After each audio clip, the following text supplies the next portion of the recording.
Господи, бях паднал толкова ниско, сърцето ми тежеше като камък. Не виждах път, не виждах изход, само тъмнината беше около мен. И си казвах, тук ли свършвам аз? Но ти беше там, макар аз да не те виждах. Ти взе ръката ми, когато всички си тръгнаха. Ти остана, когато никой друг не остана. И в слабостта ми ти стана сила, в раните ми ти стана лек. Когато бях наранен, ти ми показа милост. О, Господи, сам не бих успял, сам не бих оцелял.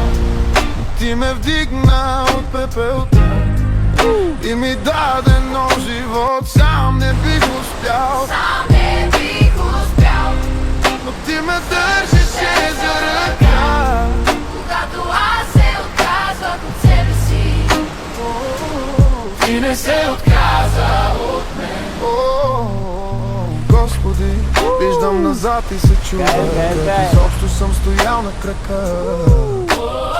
Всичко в мен беше разбито, но ти събрала част по част. Ти ми даде надежда, когато бях празен. Ти ми даде мир, когато душата ми крещеше. И сега стоя тук, живо свидетелство, че твоята благодат не пропуска никого.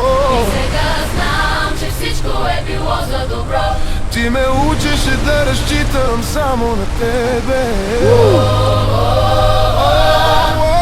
Тебе, о Господи, Сам не бих успял, сам не бих успял, сам не бих успял, сам не бих оцелял. О, но ти ме вдигна от пепелта и ми даде нов живот. Сам не бих успял, Сам не бих успял, ти ме държеше за ръка.